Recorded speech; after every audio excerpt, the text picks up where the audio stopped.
남들이 직원들을 내보내며 구조 조정에 힘쓸 때 오히려 58%나 되는 재산을 불려 133조 원이라는 재산을 일구었던 카를로스 슬림은 인구 절반 이상이 하루 생계비 단돈 $2로 생활하는 멕시코의 레바논 이민자의 아들로 태어나 거대한 통신 재벌이면서도 지독한 큰맹에 거기다 핸드폰도 받고 거는 것 말고는 거의 활용 못하는 아주 독특한 재벌입니다. 빌 게이츠 다음으로 소위 전세계 넘버2이지만 첨단 기술로 부자가 된 다른 여타 갑부들과는 달리 지독한 자린 고비에 검소함, 근면함 그리고 성실성 하나만으로 승부하여 자신의 삶을 밑바닥에서부터 일궈내었습니다. 반갑습니다. 성공하기 좋은 날 경제적 자유민입니다. 오늘 우리는 우리가 알고 있는 대표적 부자들 모습 대신 겸손함과 근면함 그리고 치밀함만으로 승부하여 꿈을 일궈낸 한 사람의 실제 인생 스토리를 통해 어떻게 해야 우리의 꿈을 견고하게 이뤄낼 수 있는지 그 해답을 얻고자 합니다. 자식의 유산. 멕시코로 이민 온 카를로스 아버지 홀리언 슬림은 카를로스 슬림을 포함한 모든 자식들이 이 멕시코 땅에서 절대 가난하게 살지 않도록 하기 위해 자식에게 매주마다 5페소 한국 돈으로 24원에 불과한 용돈들을 매주마다 거리지 않고 주기 시작했습니다. 사탕 1개, 과자 하나, 사 먹은 모두를 용돈 기입장에 날짜와 시간 상표, 제품명들까지도 아주 세세하게 기록하게 하였고 한 달 뒤, 6개월 뒤, 1년 뒤에 그 사탕의 가격이 어떻게 변했으며 그런 사탕 하나를 안 사먹고 어떻게 하면 돈을 불릴 수 있는지 등의 경제 감각을 자식들에게 유산으로 물려줍니다. 6살도 채 되지 않았던 카를로스는 돈이라고 하는 정체를 이를 통해 정확히 개념을 잡게 되었고 태어나 처음으로 투자라는 개념을 파악하며 12살이 되었을 때는 아버지가 주셨던 모든 용돈들을 사탕으로 사 먹는 대신 동네를 돌아다니며 친구들에게 팔기 시작했고 이렇게 모았던 나름의 사업자금으로 12살 때 처음으로 멕시코 은행에 주식을 사 모으며 투자의 길로 접어들게 됩니다. 그리고 그는 스스로 익혔던 근검절약의 습관으로 26살 명문대를 졸업했을 당시에는 어머니가 주셨던 약간의 용돈까지 합쳐 미화 40만 달러 약 5억이나 되는 돈을 모아 1960년대 중반 생애 처음으로 헐값에 나왔던 작은 공장 하나와 부동산 업체를 차례로 매입하며 본격적으로 사업가의 길로 접어들게 됩니다. 가난을 이겨내는 부자의 DNA. 이렇게 작은 회사들을 사 모으며 기회를 보고 있던 카를로스는 1982년 멕시코 채무 불이행을 선언하며 외환 위기까지 겹쳐 나라가 도산에 빠졌을 때 당시 멕시코에 있었던 수많았던 부자들이 이젠 멕시코가 망했다라고 말하며 경영하고 있던 모든 기업들을 버리고 멕시코를 탈출했을 때 카를로스는 정반대로 그럼에도 불구하고 멕시코는 절대 망하지 않을 것이다라고 확신하며 오히려 쏟아져 나왔던 알짜 회사들을 헐값에 사모으기 시작했습니다. 물론 자신을 제외한 거의 모든 주변인들과 참모들까지도 이런 카를로스를 말렸지만 1984년 1300만 달러에 매입했던 보험사 세구로스 대 멕시코는 2007년에 이르러서는 무려 40배가 넘었던 15억 달러 가치의 기업이 되었고 1985년 3천만 달러에 매입했던 레스토랑 체인 산본스는 매출액 5억 달러를 넘기는 우량 기업이 되어져 있었습니다. 이때 그는 유통은 물론이고 제조, 금융, 식품, 담배, 광산, 화학 등 수많은 업종의 멕시코 기업들을 거느리게 되었고 이렇게 해서 그가 거느렸던 기업은 자그마치 220개에 다다르게 됩니다. 이때 멕시코에는 전설처럼 내려오는 말 하나가 생겨납니다. 카를로스 슬림의 돈은 단 1초도 쉬지 않는다. 이 모든 것들이 가능했던 그가 가졌던 성공 DNA는 바로 치밀함이었습니다.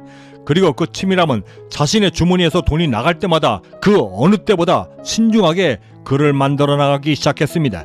2007년 어느 날 한 방송사와 생방송으로 인터뷰를 하고 있을 때 앵커가 농담 섞인 말로 그의 넥타이의 가격을 물었습니다. 생방송 중이었음에도 카메라 뒤에 서 있던 자신의 비서에게 얼마에 사느냐고 물으며 그 가격이 세금을 뺀 금액인지 정상가였는지 아니면 세일할 때 산 것이었는지를 물었고 당시 그 소리를 듣고 있던 모든 사람들은 다시 한번 그의 미친 치밀함에 혀를 내둘렀다 했습니다. 그리고 그 치밀함과 세심함은 구입하려는 모든 기업들을 소유할 때마다 여전히 작동하고 있었고 똑같은 과정으로 매우 거친 통과 의뢰를 거친 후에야 매입이 되었다고 말했습니다. 암소는 젖이 많을 때 오히려 아껴 살아야 오래 산다. 대한민국 2024년 예산 657조, 그의 재산은 133조, 무려 20%에 육박하는 재산을 보유하고 있는 그이지만 가난은 절대 남이 구원해주지 않는다라고 말하며 있을 때 더 아껴야만 성공할 수 있다라고 입버릇처럼 말하고 있었습니다. 그런 그는 그 흔한 슈퍼카, 별장, 요트는 물론이고 사는 집도 30년 전에 사별했던 부인과 함께 구입했던 일반 동네 주택에서 여전히 거주하고 있고 시계도 계산기가 달린 전자시계만을 차고 다니며 에어컨도 고장난 사무실에서 비용을 아끼기 위해 보좌진과 비서진들을 다른 경영진들과 함께 공유하며 비용을 아끼고 있습니다. 그리고 그는 지금도 스스로 저지풍부에도 아끼지 않으면 언젠가는 고갈된다라고 말했던 자신의 신조를 여전히 몸소 실천하고 있습니다. 어느 부자에게 물었습니다. 어떻게 하면 부자가 될 수 있느냐고. 남에게 의탁하지 않고 독립을 위해 전략하고 또한 전략하는 것은 지극히 당연한 일이고 가장 남자다운 일이다. 깨끗한 행실도 매일 닦아내지 못하면 반드시 더러워지고 젊어서 재물을 근검으로 쌓아두지 못하면 고기 한 마리 없는 빈 연못에서 고기가 튀어오를 것을 속절없이 기다리는 늙은 따오기처럼 가장 쓸쓸히 죽어갈 것이다. 또한 못 쓰는 화살이 되어 쓰러져 누워 옛 일만을 생각한들 무슨 소용이 있겠는가. 48살이 되던 해 창업에 도전하여 670억 달러 규모의 기업으로 성장시켰고 더욱이는 자신의 가난했던 삶까지도 송두리째 바꿨더니가 성공의 아이디어를 어떻게 생산해내고 그것을 어떻게 완성시켜 마침내 성공에 이를 수 있는지 그 방법과 비법들을 지금부터 전하고 있습니다. 돈이 되는 아이템과 아이디어를 찾는 방법입니다. 오늘도 여느 때처럼 철물들을 들고 자파상이 되어 미국 전역을 돌며 세일즈하던 청년 질레트는 세일즈만으로는 절대 가난에서 벗어날 수 없다라는 것을 절실히 깨닫고 세상에 없던 발명품을 만들어 판매하기에 고군분투하고 있었습니다. 전기 케이블의 도관과 밸브 그리고 베어링 통들을 개량한 발명품들로 특허를 내며 인생 반전을 노렸지만 아무런 수익조차 내지 못하고 오히려 상황만을 악화시키고 있었습니다. 가장의 무게와 책임을 다하기 위해 어쩔 수 없이 뉴욕과 뉴 잉글랜드 지역의 판매 책임자로 취업을 하며 맥주와 음료수병에 들어가는 고무 병 마개를 판매하는 기술 책임자로 일하기 시작했습니다. 당시 회사 사장이었던 윌리엄 페인터는 탁월한 발명가로 병 입구를 완전히 단단하게 막아주는 코르크에 양철 뚜껑들을 덧붙여 기존에는 볼 수 없었던 매우 색다르고 아주 성능 좋은 병 마개들을 차례로 고안해내며 특허를 냈고 판매 마진은 물론이고 한 해 35만 달러라고 하는 로열티까지도 벌어들이며 순식간에 억만장자로 등극하게 됩니다. 이를 곁에서 직접 지켜보고 있던 질레트는 같은 발명가로서 그의 발명가적 기질에 깊은 감명을 받고 있었습니다. 그러던 어느 날 자신의 꿈과 현실이 점점 더 멀어져 가고 있다라고 느꼈던 그에게 사장이 다가와 자신의 인생을 송두리째 바꿀 이야기 하나를 들려줍니다. 이봐 질레트, 내가 왜 그 하고 많은 나의 발명품들 중에서 이 작고 볼품없는 크라운 코르크에만 집착하는 줄 아나?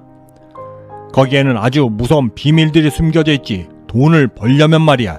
다음 세 가지에 주목하게. 가장 첫 번째는 절대적으로 많은 사람들이 찾는 아이템이어야 하고, 두 번째는 사람들이 내 아이템들을 끊임없이 찾을 수 있어야만 하고, 마지막 세 번째는 그렇게 할 수 있도록 사람들이 단 몇 번만 쓰고 버릴 수 있는 일회용 제품을 만들어야 한다는 것일세.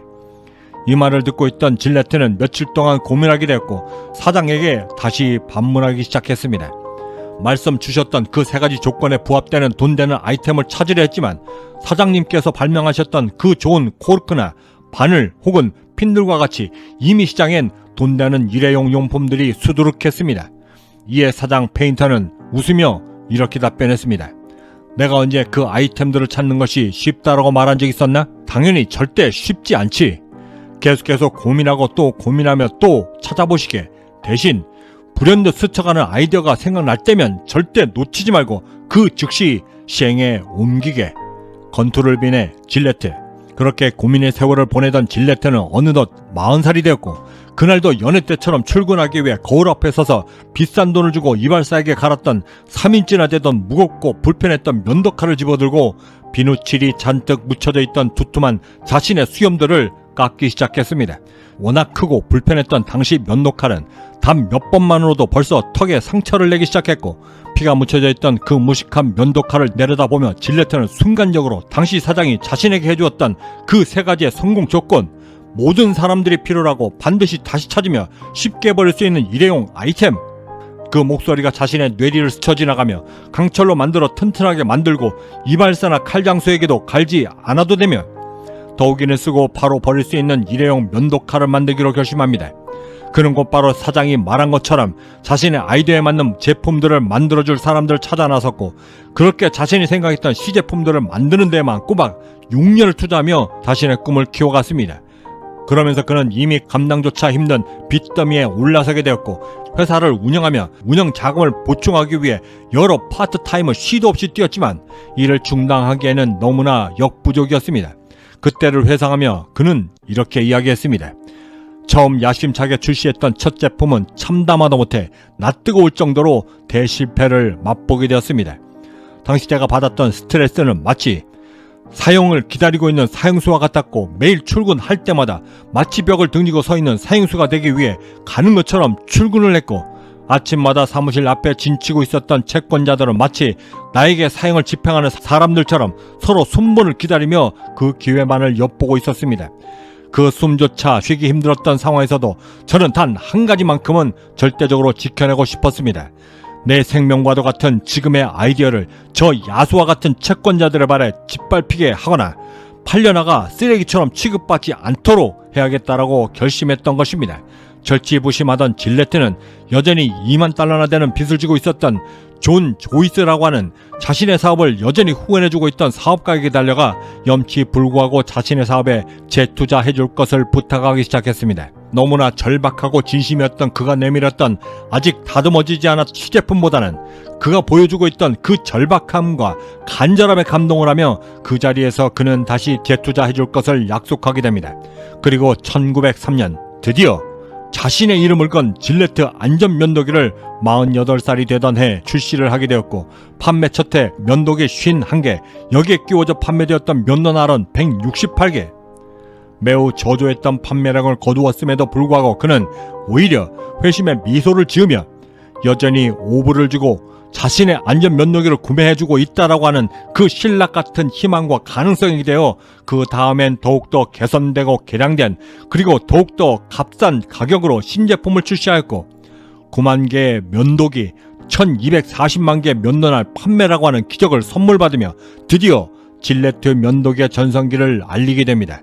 전세계 8개나 되던 공장과 670억 달러라고 하는 거대한 기업으로 우뚝 서게 만들었고, 그 이후 여러 브랜드들을 흡수 합병하며 질레트 제국을 건설하게 됩니다. 당시를 회상하며 질레트는 그 두 번째 성공 비결로 이렇게 이야기했습니다. 만일 내가 당시 나의 아이디어가 절대 안 된다라고 했던 사람들처럼 금속에 관하여 보다 체계적인 교육과 훈련을 받고 있었더라면 나는 애초부터 그들의 말처럼 시도는 고사하고 아예 시작할 꿈조차 꾸지 못했을 것이다. 하지만 나는 거울 앞에 서서 그 불편했던 면도를 하며 교육받아 얻을 수 있었던 매우 이성적이고 차분한 체계적인 단계로 아이디어를 얻은 것이 아니라 마치 하늘에서 하나의 섬광이 나의 머리로 내리꽂혔고, 그 찰나의 순간에 내 스스로에게 묻고 답했던 매우 강렬하고 단순한 답 하나, 전세계 남자들의 시간과 돈을 절약해 줄 수 있는 그 거대한 시스템을 이 무식한 면도칼에 담을 수 있다고 한다면 그들은 기꺼이 내 발명품에 돈을 지불하게 될 것이다 라고 하는 확신을 그때 얻었던 것이다. 그리고 질레트의 그 강렬했던 믿음은 무려 27년간이나 갈고 닦였고, 마침내 서늘이 시퍼런 기회로 만들어 48살 모든 이가 안 된다라고 했던 그 늦은 나이의 도전을 마침내 성공으로 이뤄냈던 것입니다. 질레트의 성공을 보며 우리는 매우 중요한 성공 요소를 하나 더 배우게 됩니다. 똑같은 성공을 꿈꿔도 돈 되는 꿈을 꿔야 돈을 벌 수 있고, 그렇게 하기 위해서는 가장 첫 번째, 사람들의 불편함을 어떻게 하면 해소해 줄 것인가 끊임없이 고민해야만 하고, 두 번째는 그 절차가 무엇이든 무조건 매우 단순하게 만들며 이 모든 것들이 그들의 손에 쥐어질 수 있도록 만들게 될 때 돈의 물줄기가 스스럼 없이 나에게 향하게 된다는 것을 오늘 우리가 배우게 됩니다. 일론 머스크는 이렇게 이야기했습니다. 수백 년 전으로 돌아가게 되면 우리가 지금 당연하다 여기고 누리고 있는 이 모든 것들은 당시에는 모두가 경이로운 마법처럼 보였을 것이다. 지구 반대편에 있는 사람과 실시간으로 무료로 통화하고 이미지를 전송하며 달을 향해 로켓을 쏘아 올리면 물론이고, 오라클처럼 방대한 그 거대한 양의 데이터를 단 몇 초 만에 수집을 하고, 이런 경이로운 기적과 같은 일들이 매번 반복되고 항상 거듭되고 있는 것이다. 나는 그것들을 그저 찾아 쫓고 또한 발견하며 지금의 자리에 올라설 수 있었다. 주어진 운명을 바꾸는 방법은 두 가지. 그렇게 살지 않겠다라고 결심하는 것과 삶을 주도적으로 이끌 수 있도록 기회를 만들어가는 것. 이 두 가지를 독하게 실천하며 12살 때부터 무려 40개가 넘는 직업과 3번의 대실패, 그럼에도 꿋꿋하게 인생의 기회를 찾아 삶을 바꿔 40조 원의 카지노 제왕이 된 6.25 참전용사 출신 셸던 아델슨 회장. 지독하게 가난했던 택시 운전사의 아들로 태어나 가난이 싫어 12살 때부터 삼촌에게 빌렸던 $200로 처음 신문을 팔기 시작하며 어떠한 순간에도 굴하지 않고 주어진 삶의 기회를 끝끝내 잡아 삶을 이끌어왔던 한 소년의 삶을 통해 우리가 삶을 어떻게 살아야 하고 이끌어가며 성공에 임해야 하는지 그 방법들과 영감을 함께 얻고자 합니다. 멈추지 않으면 기회는 반드시 온다. 여느 때처럼 아버지를 기다리며 끼니를 거르고 있던 11살 아델스는 순간 나는 아버지처럼 살지 않겠다라고 결심했고 고등학교를 졸업하기도 전부터 캔디 사업과 아이스크림 판매 사업 등을 하며 또래 아이들보다도 세상 물정에 밝아지기 위해 스스로를 혹독하게 훈련시키기 시작했습니다. 그리고 그토록 원했던 고등학교를 졸업한 직후 곧바로 집을 떠나 속기사, 모기지 브로커, 투자 전문가, 여행사 사장 그리고 벤처캐피탈 리스트 등을 전전하며 공부하여 스스로를 성장시키지 못하면 절대 더 큰 기회를 잡지 못한다는 사실을 깨닫게 되며 그날부터 잠을 쪼개며 기업 회계와 부동산 공부에 매진하게 됩니다. 이제 제법 비즈니스에 대한 안목까지도 높일 수 있었던 그는 자신감을 얻으며 뉴욕 월가로 무대를 옮겼고 주식 매매 컨설팅 사업으로 상당한 재산을 모으게 되며 고향인 보스턴으로 돌아와서는 기업 투자라는 장르에서 주식을 통해 기업을 보유할 수 있다라고 하는 사실을 깨닫게 되며 AITS라고 하는 여행사에 주식을 투자하며 막대한 이익을 챙기게 됩니다. 그렇게 단 한 번의 실패도 없이 승승장구하던 청년 아델스는 1960년대에 닥쳤던 주식 대폭락장을 만나며 갖고 있던 그 많았던 재산과 주식들을 한꺼번에 잃고 오히려 수습이 불가능할 정도의 막대한 빚더미에 앉게 됩니다. 이미 12살 때부터 인생의 거의 모든 쓴맛을 겪어왔던 아델스는 그렇게 움츠러들려는 자신이 너무나 자존심이 상했고 부동산 중개업 등으로 재기를 노렸지만 번번이 실패하며 생활고를 겪게 됩니다. 이때 직장에 들어가 보는 것이 어떠냐라고 조언도 있었지만 기회는 여전히 직장이 아닌 세상 바깥에 있다라고 하는 것을 강하게 믿었던 아델스는 여전히 또 다른 삶의 기회를 찾기 위해 동무서주했습니다. 기회는 찾는 것이 아니라 만들어내는 것. 그렇게 10년 이상을 근근히 버텨왔던 아델스는 인터넷 보급과 함께 개인용 컴퓨터 시대를 맞이했고 1971년 어느 날 헐값에 나왔던 데이터 커뮤니케이션 유지라고 하는 아주 작은 컴퓨터 관련 잡지사를 인수하며 회사를 정상화시키기 위해 캘리포니아주 애너하임으로 떠나게 됩니다. 이때 그는 그곳에서 자신이 이제껏 맞이해본 적도 없었던 인생의 아주 거대한 쓰나미 하나를 마주하게 됩니다. 찾았던 그 큰 전시회를 자신과 똑같은 잡지사가 주최하고 있었다는 사실을 알게 되었고 비록 종목은 자신과 다른 아파트 잡지사였지만 자신도 똑같은 잡지사였기에 이 큰 전시회를 자신도 열 수 있을 것이다 라고 하는 기회를 얻게 되며 3년간의 치밀한 준비를 거친 뒤 1973년 드디어 댈러스에서 전세계 처음으로 첫 컴퓨터 전시회를 열게 됩니다. 이 전시회가 바로 지금의 세계 최대 소비자 가전쇼 CES의 전신이고 세계 최대 정보기술 IT 박람회 컴덱스쇼의 시작이었던 것입니다. 그 첫 전시회를 통해 가능성을 확인했던 아델스는 곧바로 자신이 살고 있던 아파트와 갖고 있던 모든 잡지사 지분을 통째로 처분했고 당대 최고의 IBM과 애플 컴퓨터까지도 참가를 서두르는 전시회로까지 발전시키며 도박도시 라스베가스를 컨벤션이 열리는 첨단 기술로 탈바꿈시키며 살아있는 전설로 남게 됩니다. 2200개가 넘는 컴퓨터 관련 회사 관람객 수만 22만 명. 이 전시회 사업은 아델슨에게는 거의 돈 버는 기계와도 같았습니다. 참가 업체에게는 30센트당 $50라고 하는 참가 수수료를 받았고 장소를 제공해 주었던 호텔에게는 동일한 면적에 채 1불도 되지 않는 단돈 15센트를 주는 투자 대비 수익률 ROI가 무려 33,000%에 이르렀기 때문이었습니다. 이렇게 기회를 잡아 떼돈을 벌게 된 아델스는 이에 멈추지 않고 더욱더 자신에게 채찍질을 가하며 미국 내 다른 도시들은 물론이고 유럽과 일본, 전 세계를 무대로 계속해서 컴덱스쇼를 연일 개최하기 시작했습니다. 하지만 사돈이 땅을 사면 배가 아프듯 이렇게 잘나가던 아델슨의 발목을 잡았던 것은 그렇게 막대한 이익을 챙기고 있었다는 사실을 알게 된 호텔의 더 높은 대관료 지불 요구였습니다. 막히면 뚫어라. 이에 아델슨은 이내 깊은 숙고에 들어가게 됩니다. 호텔이 요구하는 대로 막대한 대관료를 지불할 것인가 아니면 다른 도시로 옮길 것인가. 깊은 고민에 빠져있던 그는 어느 날 저녁 전화기를 들어 자신이 운영하고 있던 인터페이스 공동 투자자들에게 일일이 전화를 걸어 이렇게 단 한마디를 내뱉습니다. 호텔을 아예 사버립시다. 커크 코거리언이 소유하고 있던 샌즈 호텔을 1억 2,800만 달러, 그 주변 호텔까지도 1억 5천만 달러에, 그리고 자신이 경영하고 있던 인터페이스 그룹 전용 전시관 건립에도 직접 나서며 6천만 달러라고 하는 막대한 자금을 투자함으로써 함께 대형 쇼핑몰 사업도 진출하게 되며 본격적인 카지노 왕의 등극을 알리게 됩니다. 그렇게 사업을 확장해 나가던 어느 날 일본의 한 젊은 사업가가 자신의 그 컴덱스 전시회 판권을 사겠다라고 찾아오게 됩니다. 그리고 정확히 2년 뒤 그는 그 젊은 동양인 사장에게 8억 6천만 달러의 딜을 성사시켰고 자신은 이 거래 하나로 인해 5억 달러라고 하는 막대한 이익을 챙기며 사업가로서의 진면목을 다시 한번 발휘하게 됩니다. 이때 그 판권을 샀던 사람은 바로 소프트뱅크 손정희 회장이었습니다. 기회는 널려있다. 눈을 똑바로 따라. 이렇게 손정희 회장에게 사업가를 넘긴 후부터 모두가 그가 은퇴할 것이다 라는 소문이 바닥에 나기 시작했습니다. 그 소문을 뒤로 한 채 1991년 두 번째 결혼한 부인과 함께 물의 도시 베네치아로 신혼여행을 떠난 아델슨 회장. 베네치아의 그 아름다운 강을 보며 곤돌라 앞에서 연일 감탄을 하고 있던 부인의 뒷모습을 바라보고 있던 아델슨 회장은 순간 온몸에 흐르는 전율 하나를 느끼게 됩니다.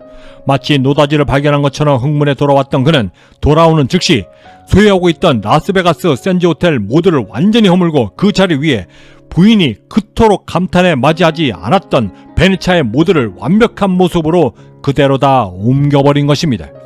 3,000개가 넘는 호텔 객실 전부가 창문을 통해 내려다볼 수 있도록 사막 위에 베네치아와 똑같은 모습의 물길을 내고 그 거대한 강 위에 실제 베네치아의 뱃사공 똑같은 배까지도 띄워 평상시처럼 흥얼거리며 다리 밑을 유유자적 운행하게 했고 그 위로 거대한 컨벤션 센터, 종합 쇼핑몰, 카지노까지도 완벽하게 세워놓으며 다시 한번 사막도시 라스베가스를 물의 도시 베네치아로 변모시킨 도시를 재창조한 가장 창의적인 기업의 사업가라고 별칭을 얻게 됩니다.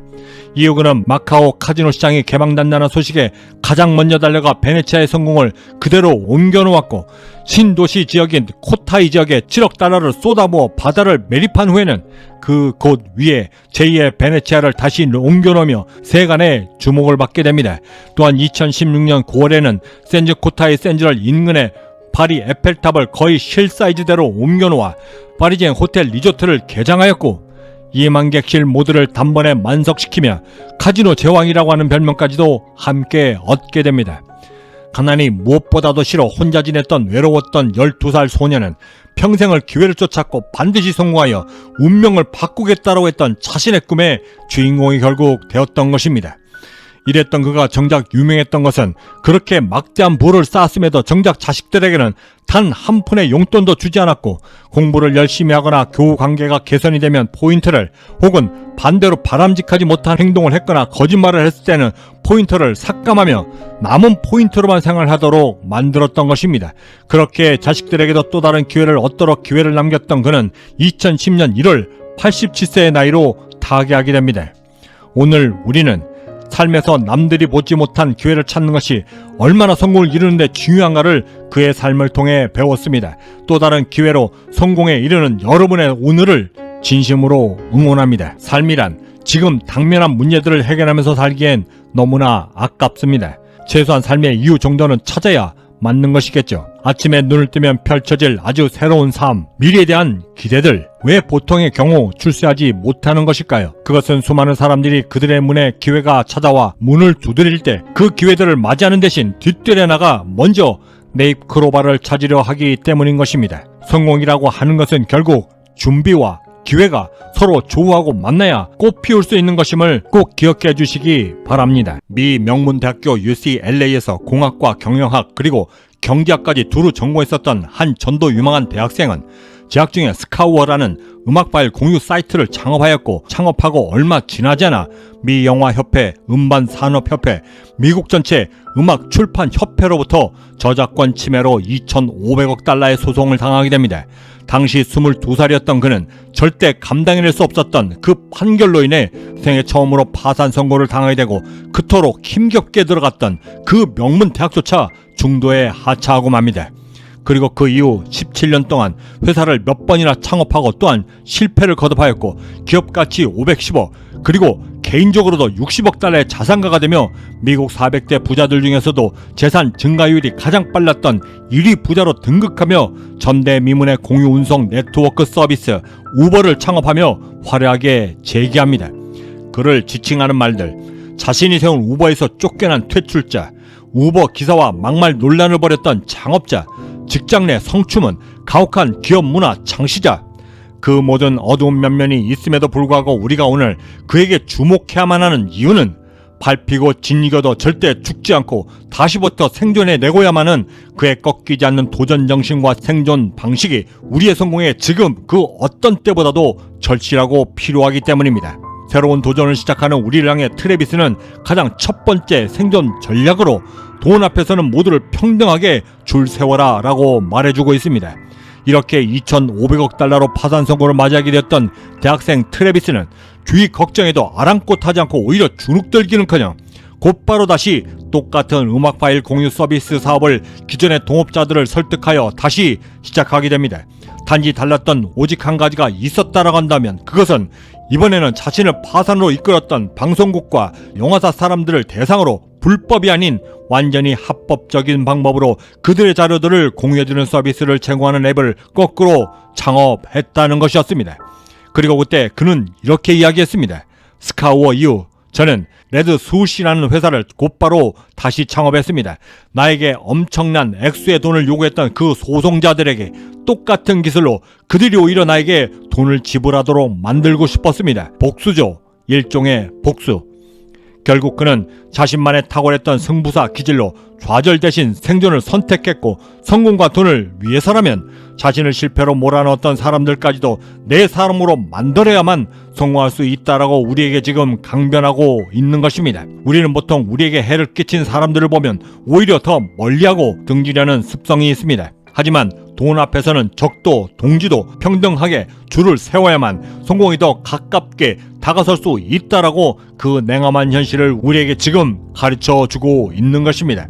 이렇게 조금씩 성과를 내고 있던 트래비스는 또다시 갑자기 불어닥친 닷컴 버블이 닥쳐 그의 성공을 다시 가로막기 시작했습니다. 하지만 더 이상의 실패를 거듭할 수 없었던 그는 회사 규모와 현금 흐름을 극최소화하기 시작했습니다. 이때 트래비스가 우리에게 전하는 두 번째 성공 비법은 멈춰서지 않으면 반드시 기회가 찾아온다 였습니다. 그러면서도 그는 직원들의 몇 달치 월급까지도 밀리게 되었고 엎친 데 덮친 격으로 회사의 급여세 중 약 11만 달러를 임의로 사용하면서 공동 창업자 마이클 토드의 신뢰마저 잃으며 그의 곁을 떠나게 만듭니다. 하지만 그럼에도 절대 포기할 수 없었던 트래비스는 살던 집을 팔고 부모님 집으로 들어가 얹혀 살기 시작했고 그 이후로도 3년이 넘는 기간 동안 아무런 수입도 없이 지내게 되며 그마저도 직원들은 하나둘씩 떠나 마지막에는 자신을 포함한 모두 3명만이 회사에 남게 되었습니다. 이때 그는 세컨잡, 쓰리잡 등을 뛰면서 끝까지 버텨내고 있었고 여러 벤처 회사들을 돌며 자신의 회사를 홍보하기까지 했습니다. 그렇게 거의 모든 것을 잃고 폐인처럼 살아가던 트래비스에게 어느 날 오아시스처럼 절대절명의 기회가 찾아오게 됩니다. 2006년에 드디어 극적으로 벤처 캐피탈로부터 펀딩 수입에 대한 소식을 듣게 되었고 최종적으로 2개 펀딩 회사로부터 약 170만 달러라고 하는 펀딩을 받게 된 것입니다. 이때 그는 매우 절박한 심정으로 미국 본사를 태국으로까지 옮겨 비용을 줄이기 시작했고 어느 정도의 매출과 회사 형태를 갖추고 나갔을 무렵 당시 최고의 경쟁자였던 아카마이 테크놀로지에 1,900만 달러의 자신의 회사를 매각하며 태어나 처음으로 백만장자에 등극하게 됩니다. 물론 실리콘밸리에서 명함조차 내밀 수 없을 만큼 소규모의 M&A였지만 그는 태어나 처음으로 회사를 성공적으로 만들어 매각하는 보통 사람들은 절대 누리지 못할 아주 귀한 경험을 하게 됩니다. 이렇게 종잣돈을 마련하게 된 트래비스는 그 자리에서 안주하기보다는 샌프란시스코로 돌아와 그 즉시 자신의 창업과 실패 등의 경험들을 10분 살려 창업하고자 하는 스타트업들을 리드하고 신생기업들의 문제들을 해결해주는 해결사 노릇의 엔젤 투자자로 변신하며 재도전을 하게 됩니다. 하지만 그의 꿈틀거리는 도전 욕망은 거기서 멈추지 않았고 그저 단순한 투자자 역할에서 잼패드라고 하는 아파트 단지 전체를 젊은 기술 애호가들에게 살롱으로 내주며 차별화 전략을 시도하게 됩니다. 하지만 이 도전 역시 큰 실패를 하게 되었고 그동안 사업 매각으로 벌어들였던 거의 모든 돈들까지 날리며 스스로 부여잡고 있었던 모든 자존심과 열정 그리고 자신의 가장 강력한 트레이드마크였던 도전의식까지도 모두 상실한 채 더 이상 사업을 시작할 수 없을 것 같다라고 하는 깊은 트라우마에 빠져 절대 헤어나지 못할 것 같은 삶의 수렁에 갇히게 됩니다. 그렇게 거의 죽은 송장처럼 의미 없는 세월을 보내고 있던 트래비스는 어느 날 우연히 우디 알린의 내 남자의 아내도 좋아 라고 하는 영화를 보게 되었고 그 작품이 골든글로브상을 수상하고 투자 대비 9,600만 달러로 가는 어마어마한 수익까지 거두었던 수작이며 심지어는 그 작품을 만들었던 우디 알렌의 나이가 당시 70대였다는 사실을 알게 되며 큰 충격에 빠지게 됩니다. 비록 젊은 나이였음에도 고작 그 몇 번의 실패 때문에 이러고 있는 자기 자신이 너무나 부끄럽게 느껴졌고 다시 일어서자 라고 말하며 몇 년 만에 처음으로 옷을 제대로 차려입고 집을 나서게 됩니다. 그렇게 나섰던 길에서 그는 자신의 재도전을 축하하기 위해 고급 리무진을 빌리려 했고 차량 서비스를 받는 것과 그 차를 운전해줄 운전자를 함께 구하는 것이 무척이나 불편하고 거기다 엄청 고가의 비용이 든다는 것을 발견하며 그 즉시 스마트폰으로 고급 차량과 운전자를 매우 간편하게 그리고 매우 저가로 서비스 받을 수 있는 앱을 만들어야겠다 결심하며 우버를 창업하게 됩니다. 그리고 그 회사는 지금 114조 원의 전대미문의 전세계 최초 자동차 공유 플랫폼 사업으로 성장해져 있습니다. 48세 매우 단순했던 아이디어 하나로 거대 기업을 일으켰던 킹 캠프 질레트는 이렇게 이야기했습니다. 인류사를 이끈 최고의 아이디어들은 거의 모두 매우 단순한 곳에서부터 시작된 것들이다. 보통의 사람들은 자신보다 똑똑하고 슈퍼 히어로 같은 능력을 가진 불세출의 천재가 나와 거대한 성공을 이뤄내고 또한 성장해 나가는 과정과 모습들을 보고 박수를 보내고 추앙하며 동시에 또한 내가 그들 중에 한 사람이 되기를 무척이나 갈망합니다. 그리고 그 거대한 꿈을 꾸고 기업을 일으킨 사업가들의 열망은 오직 하나, 언젠가는 내 손으로 일으킨 회사가 이 사회가 인정하고 세계가 자부하는 성공원인 회사가 되기를 진심으로 바라기도 하는 것입니다. 경제적 자유민 구독자 여러분들의 그 거대한 꿈들을 진심으로 응원합니다. 부자가 될 사람들에게 나타나는 세 가지 징후. 성공하여 부자가 되려는 사람들은 다음 세 가지의 잠재력을 항상 지니고 있다. 가장 첫 번째는 삶에 대한 목적이 뚜렷하고 두 번째는 갖고 있는 모든 잠재력과 능력들을 고도로 집중하여 한 곳에 발휘할 줄 알고 마지막 세 번째는 그 모든 것들이 남들을 이롭게 만드는 데 씨앗이 되도록 뿌리고 다니는 것이다. 미국 서던 메소디스트 대학교를 다니던 한 여학생이 경찰서로 급히 전화해 자신이 지금 남자친구의 폭행을 당하고 있다라고 말하고 있습니다. 그랬던 그녀는 정확히 12년 뒤 15억 달러 하나로 1조 9,800억 원의 자산가가 되었으며 34살의 경제적 자유를 얻어 은퇴를 하며 전세계 최연소 여성 최초 억만장자가 되어져 있습니다. 포브스가 그녀를 지칭하며 이렇게 말했습니다. 위트니 울프 허드는 사람들이 뭘 원하고 무엇을 원하는지 정확히 알고 있다. 그리고 그것을 통해 어떻게 해야 돈을 잘 벌 수 있고 어떻게 해야 일을 잘 다룰 수 있는지를 너무나 잘 알고 있는 사람이다. 지금부터 우리는 그녀의 성공 여정을 통해 무엇이 그녀를 그렇게 만들었고 어떻게 했기에 그렇게 삶을 바꿔 성공에 이를 수 있었는지 그 비법을 배워 우리 삶을 업그레이드 시키고자 합니다. 그녀가 사용했던 가장 첫 번째 성공 전략은 자신의 트라우마를 돈 버는 수단으로 역이용했다는 것입니다. 그녀는 대학교 때 당했던 데이트 폭력과 함께 창업했던 동료로부터 당했던 성추행으로 오히려 회사로부터 쫓겨나 심각한 우울증을 앓고 있었음에도 이에 절대 굴하지 않고 오히려 자신만의 강점으로 만들어 창업에 도전하여 데이팅 앱 범블을 창업하였습니다. 이미 레드 오션이었던 데이팅 앱 시장에서 그녀는 어떻게 그렇게 빠른 시간 내에 성공할 수 있었을까? 데이팅 앱 범블을 세상은 이렇게 단 한마디로 정의했습니다. 페미니스트 데이팅 앱. 울프 허드가 창업한 범블은 온전히 여성만을 위한 데이팅 앱입니다. 기존의 남성 위주로 운영되어져 왔던 타 데이팅 앱과는 철저한 차별점을 두며 시작했습니다. 이를 이슈화했던 한 기자가 그럼 데이팅 앱 범블은 남성을 완전히 배제한 앱이냐라고 물었고, 그녀는 이에 대해 이렇게 답변했습니다. 범블이 갖는 핵심 가치가 여성인 것은 맞다. 하지만 그것은 어디까지나 비즈니스적 관점에서만 존재한다. 세상에 존재하는 모든 것도 마찬가지지만 앱상에서 여성이 없으면 남성도 존재할 수 없고, 남성이 없으면 여성 또한 절대 존재할 수가 없다.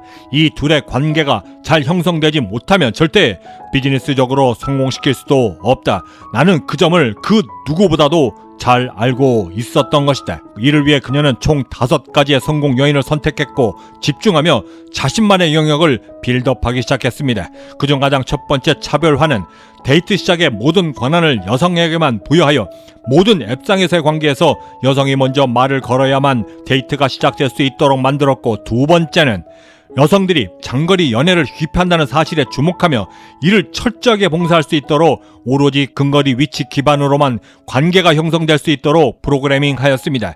세 번째 차별화 전략은 커넥션 형성은 남녀 모두에게 공평하게 주어졌지만 커넥션의 시작 역시도 오로지 여성을 통해서만 시작될 수 있도록 설계하였습니다.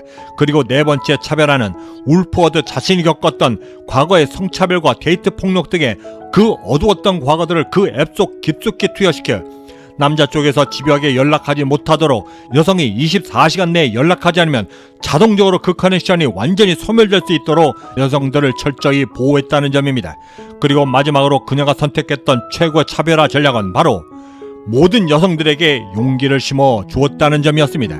실제로 데이팅앱 범블의 슬로건은 다소 강렬합니다. 먼저 움직여라. 이 단 한마디가 지금까지 소심하고 수동적이었던 여성들을 가장 능동적이고 적극적인 데이터녀로 변신시켰고, 이는 곧바로 데이팅앱 범블의 성공으로 이어져 지금도 거의 독보적인 기업으로 성장해내고 있는 것입니다. 울프워드는 창업 초창기부터 지금까지 이 5가지 차별화 전략을 선택하여 여전히 고수하며 기업을 운영하고 있습니다. 이를 위해 앱을 출시하기 전 일주일 전부터 감행되었던 홍보 영상에서는 실제 한 소심한 여성이 스카이다이빙에 도전하는 장면을 담으며 그 홍보 영상 마지막에 이런 말을 넣게 됩니다. 만약 우리가 비행기에서 뛰어내릴 수 있다라고 한다면 다른 낯선 남자에게도 먼저 메시지를 보내는 것은 일도 아니다. 먼저 움직여라. 이 단순하고 핵심적인 전략 가치로 무장한 데이팅앱 범블은 앱 출시 첫 달 10만 건의 다운로드를 기록했고, 지금은 전 세계적으로 5,500만 명 이상이 이 앱을 통해 이성들과 만나고 있습니다. 초창기 그 성장을 지켜보고 있던 매치그룹은 창업자 울프 허드에게 4억 5천만 달러, 하나로 51억 원의 기업 인수를 제안했지만 그녀를 이 제안을 단숨에 거절하며 실리콘밸리의 전설로도 남게 됩니다. 포브스가 2017년 기준 범블의 시장 가치를 10억 달러 이상으로 발표하며 당시 그녀의 결정이 절대 틀리지 않았음을 스스로 증명하기까지 하였습니다. 그녀의 두 번째 성공 요인은 상식적 성공의 벽을 완전히 허물었다는 것입니다.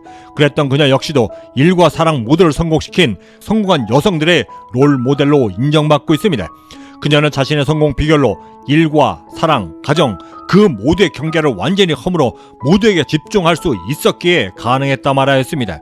이는 기존의 성공과 사랑 그리고 가정마다의 경계를 두어 따로 집중해야만 성공할 수 있다라고 하는 개념을 완전히 허문 것인데, 실제로 그녀 역시도 아들 둘을 회사로 데려와 육아를 하며 회사 경영에 참여하였고 그 모든 것들을 지극히 당연하고 자연스러운 것으로 여겼기 때문에 자신이 성공할 수 있었다라고 강력하게 피력하였습니다. 육아와 일을 구분하는 순간부터 오히려 그 모두에게 충실할 수 있는 기회조차 완전히 잃게 된다라고 그녀가 함께 덧붙이기까지 했습니다. 개인적으로 그녀의 이 말을 통해 지금껏 제가 갖고 있었던 성공의 자화상에 또 다른 중요한 한 가지를 더 추가할 수 있게 되었습니다. 일과 사랑 그리고 가정과 성공의 경계를 허물어야만 성공이 비로소 완성된다는 것을. 그렇게 성공 가도를 달리던 그녀는 29살이 되던 해 포춘지 선정 40세 미만 40인의 젊은 혁신가 9위에 등극되었고 가장 영향력 있는 젊은 CEO로 등극하며 창업 후 12년이 흘러 자신의 그 모든 어두웠던 트라우마를 뒤로한 채 1조 원의 자산가로 변신하였습니다. 저도 성공하고 싶은데 어떻게 하면 잘할 수 있나요? 이것부터 아셔야만 합니다. 성공은 절대 거대한 파도에 몸을 싣는 것부터 시작되지 않습니다. 그 성공의 시작은 아주 작은 실천부터 시작되는데 우선 당신의 아이디어를 종이에 적어 욕실 거울에 붙여두고 매일같이 단 2주만 쳐다보세요. 삶의 변화는 그렇게 시작되는 것입니다. 작은 실천 하나부터 그렇게 시작되는 것이죠. 저는 어렸을 적부터 그리고 역사적으로도 많은 여성들이 일을 하면서 좌절하고 또한 그렇게 되면서 두려움을 갖는다는 사실을 너무나 잘 알고 있습니다. 그건 남성들도 마찬가지죠. 무조건 차분히 조용한 모습으로 있어야만 한다라고. 하지만 저는 알게 되었습니다. 그 모든 것들이 다 거짓이며 세상이 나를 가로막는 거짓 환상에 지나지 않는다는 사실을. 성공을 꿈꾸신다면 지금 당장 시작하세요. 그것이 설사 초라하고 아주 작은 시작이라 할지라도 그것은 매우 큰 의미를 지닙니다. 최소한 당신의 성공을 시작하기 위해서는 인생을 통틀어 총 600번 이상의 실패를 하고 공식적으로는 1100번 이상의 거절을 당했던 남자. 그 남자는 벌써 60세가 되었지만 여전히 도전에 나서고 있고 좌절조차 잊은 채 70세 생일을 2년 앞둔 어느 날 성공에 다다른 근성의 상징이 되며 2014년 전 세계에서 가장 가치 있는 브랜드 12조 6천억 원이 넘는 기업 가치를 지닌 영원한 KFC 할아버지 할랜드 샌더슨이 됩니다. 그는 오늘 성공을 향해 달려나가는 우리를 향해 그가 지녔던 성공의 비법으로 아름다운 보상은 절대 오는 것이 아니라 찾아내야만 오는 것이다 라고 말해주고 있습니다. 5살 때 이미 친아버지를 잃었고 어머니와 재혼에 들어왔던 새로운 계부는 인간 말종으로 종보다도 못한 대우와 매질 거기다 폭력까지 그렇게 개 돼지보다도 못한 대우에 신물이 났던 14살 할랜드 샌더슨은 희망이라고는 절대 찾아볼 수 없었던 그 고향을 과감히 등지며 시내 전차에 몸을 싣고 자신만의 희망을 향해 떠나게 됩니다.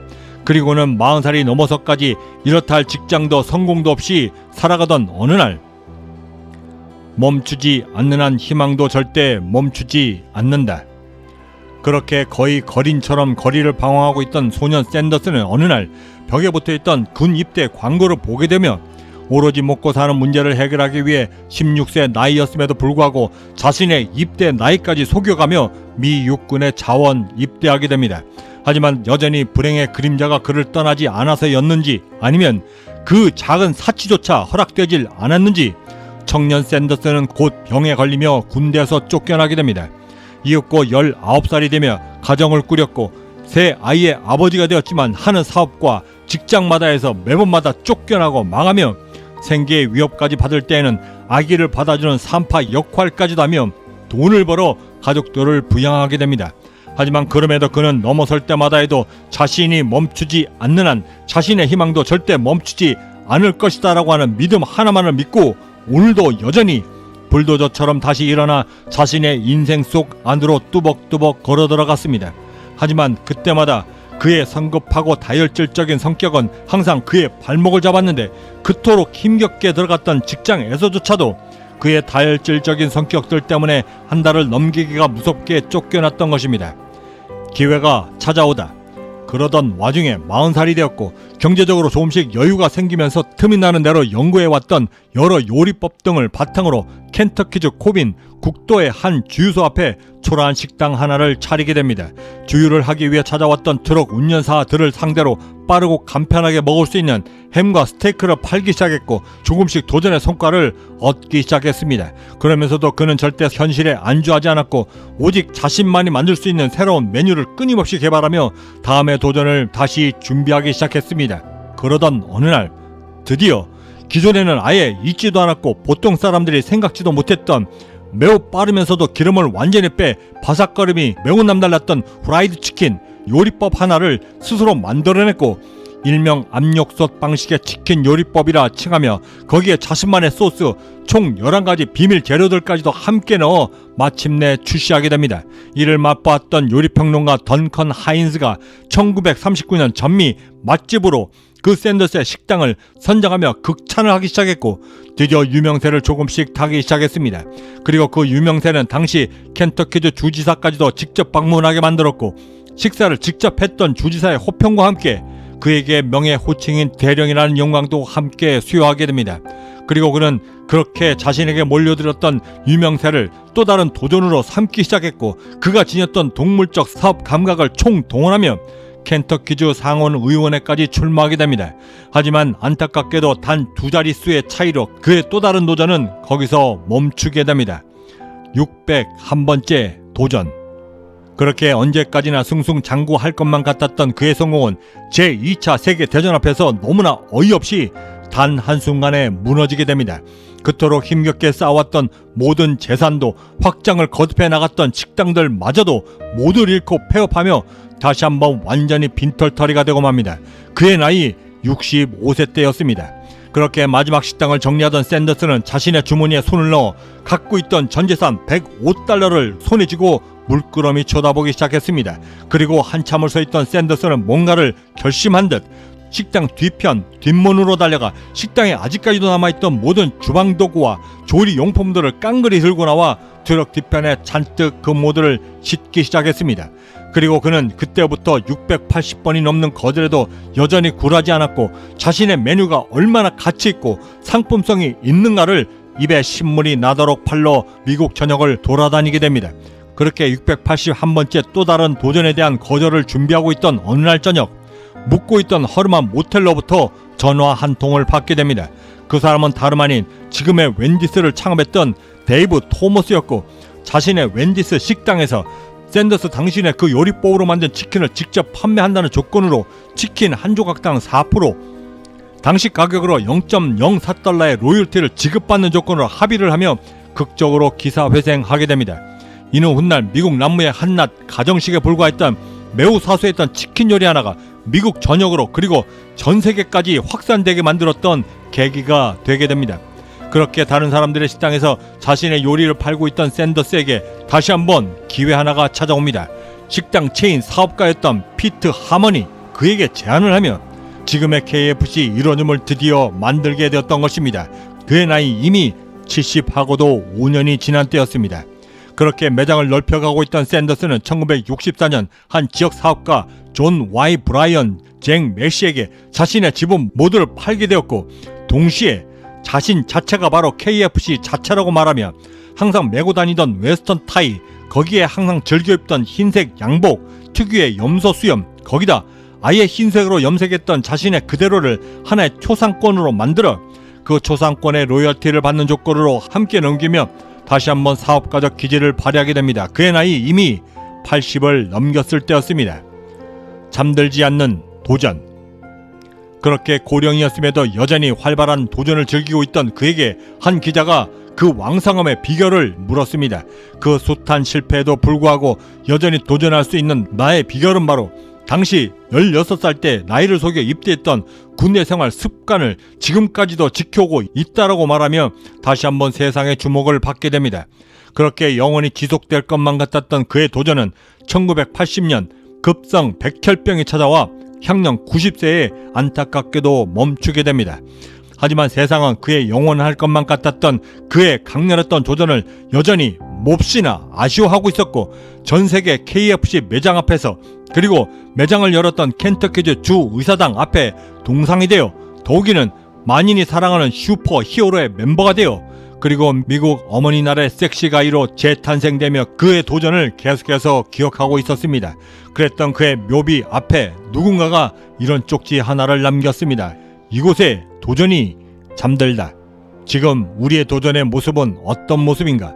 이 영상을 준비하며 제 머릿속을 떠나지 않았던 질문 하나였습니다. 선거를 시작하는 이 아침, 총 600번 이상의 실패에도 1100번 이상의 거절에도 여전히 굴하지 않고 도전해낼 수 있는 그 하루의 영감을 커넬 샌더스에게 배우게 됩니다.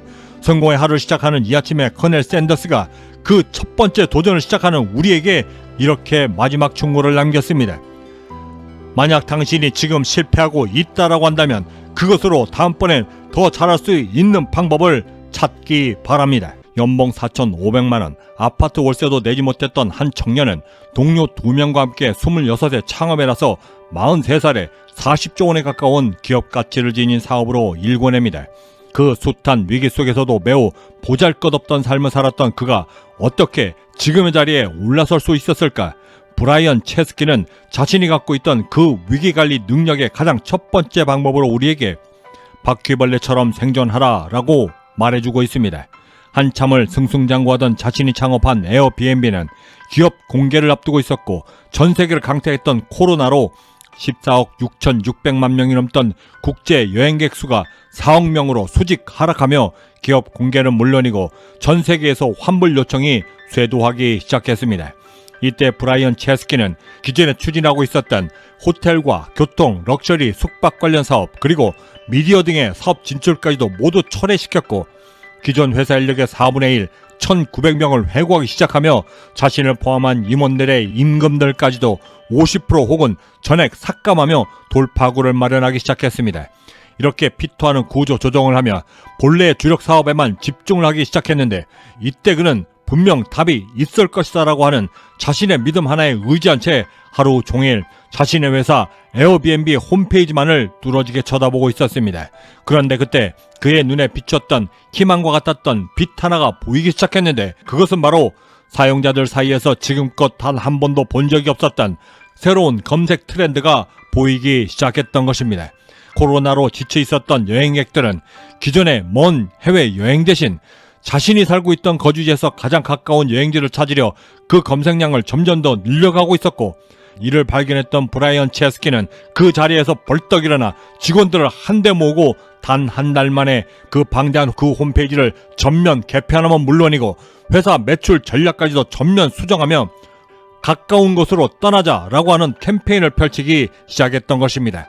심지어는 홈페이지의 알고리즘까지도 전면 개편하면서 잠재적 여행객들이 그 근처 여행지를 적극 추천받을 수 있도록 설계 자체를 바꾸었고 그 결과 성공이라는 말로는 부족할 만큼의 폭발적인 반응을 보이며 2020년 코로나가 한참일 때 상반기 손실액만 7억 6천만 달러였던 흑자를 3분기로 접어들면서는 약 2억 1,900만 달러의 순이익으로 돌려세우고 말았던 것입니다. 이런 위기 관리 능력을 사업 초기 돈이 없어 폐업 직전에 기상천외한 방법으로 판매했던 오바마, 그리고 캡틴 맥케인 시리얼을 직접 집에서 손수 만들어 팔아 2만 달러를 손해주며 기사회생했던 당시의 브라이언과 그 동료에게 투자했던 세계 최고 투자자 그레이엄은 당시에 그들을 보며 이렇게 평가했습니다. 당신들은 버티기 위해서는 무엇이든 할 수 있는 사람들이다. 당신들은 정말 바퀴벌레 같다. 그것도 절대 죽지 않는. 두 번째로 브라이언 체스키가 우리에게 전하는 위기를 기회로 만들어 성공에 이를 수 있는 방법으로 절대 생각하지 말라라고 말해주고 있습니다. 에어비앤비의 성장을 도왔던 어드바이서 세이벨은 그들의 탁월했던 위기관리 능력을 이렇게 이야기했습니다. 사업을 하겠다라고 말하는 사람들은 제 주위에 차고 넘쳐납니다. 하지만 세월이 제 아무리 흘러도 그들 중에 그 말을 실천하는 사람들은 손에 꼽고 또한 그것을 실제 성공으로 이루는 사람들은 극히 드뭅니다. 하지만 이들은 그 근본부터가 다릅니다.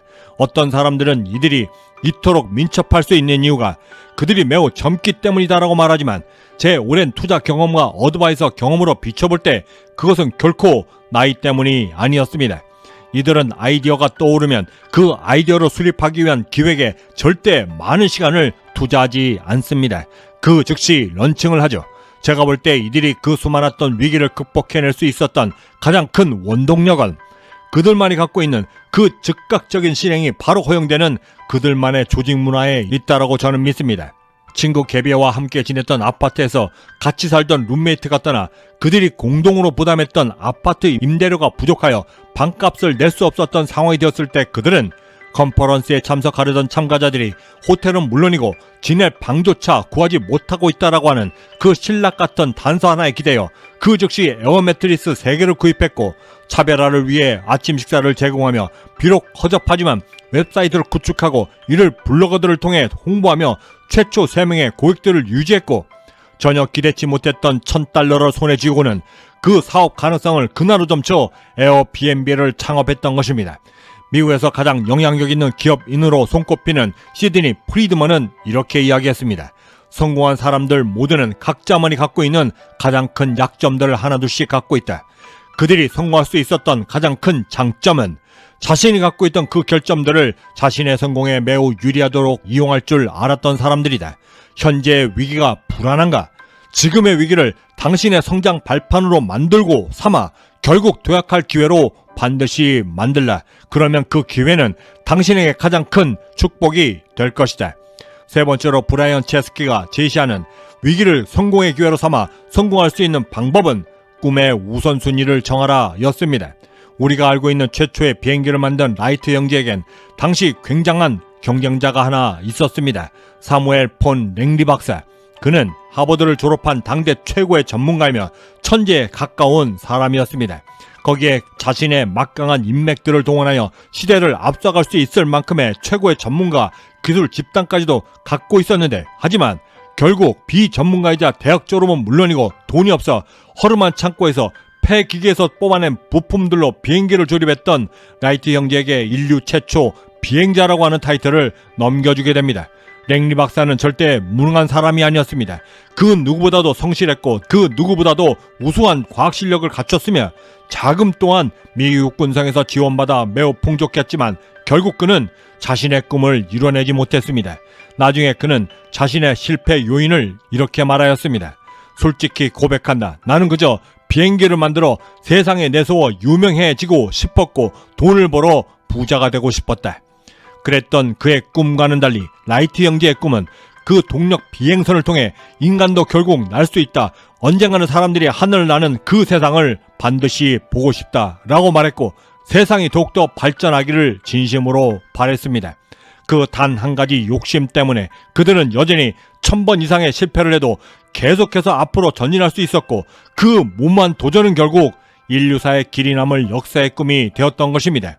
에어비앤비의 4가지 핵심 가치 중에 매우 독특한 문장 하나가 보입니다. 시리얼 사업가처럼 일하라. 초창기 자신들이 만들어 팔았던 그 시리얼의 꿈처럼 내가 왜 이 사업을 시작했는가에 대한 본질에 집중하게 되면 지금껏 그래왔던 것처럼 우리는 버텨 결국 우리의 꿈을 이루게 될 것이다 라고 하는 믿음의 철학이었던 것입니다. 제가 좋아하는 말들 중에 운도 노력이 있어야 찾아온다라고 했고 전장의 한 복판에 서 있는 병사는 절대 학습할 시간 따위는 없다라고 말했습니다. 저희의 성공 여정은 내일도 계속 이어집니다. 경제적 자유민은 행복한 무자를 꿈꾸고 평범한 꿈들이 모여 비범한 성공이 반드시 이루어질 수 있다라고 믿는 보통 사람들의 커뮤니티 채널입니다. 구독과 좋아요, 알림 설정은 그 비범한 시작을 알리는 기회가 될 것입니다. 마지막으로 전 메타 디자인 부사장이며 컴퓨터 사이언티스트인 줄리 조가 이야기했던 좋은 판단력을 갖기 위한 조건에 대한 영감에 약간의 제 경험을 얹어 각색해 해석해드리며 마칠까 합니다. 경제적 자유민은 행복한 부자를 꿈꿉니다. 보통 사람들의 평범한 꿈들이 모여 비범해질 수 있도록 함께 만들어나가는 비전 공동체 채널이기도 합니다. 구독과 좋아요, 알림 설정은 그 거대한 꿈을 시작하실 수 있는 아주 작은 실천의 시작이 될 것입니다. 여러분들의 성공적 하루를 진심으로 응원합니다. 지금까지 경제적 자유민이었습니다. 감사합니다. 좋은 판단력이란 좋은 결정 능력, 그리고 그 맥락을 매우 잘 이해하는 능력들의 조합들이다. 나는 제품 역시 문제를 포괄적으로 이해하고 전체를 뛰어난 판단력으로 이해할 줄 아는 사람이 만들어야 한다라고 믿고 있다. 결국 성공이란 현명한 사람이 자신이 발견한 이상의 것을 기회로 만들 줄 아는 사람이어야 가능하기 때문이다.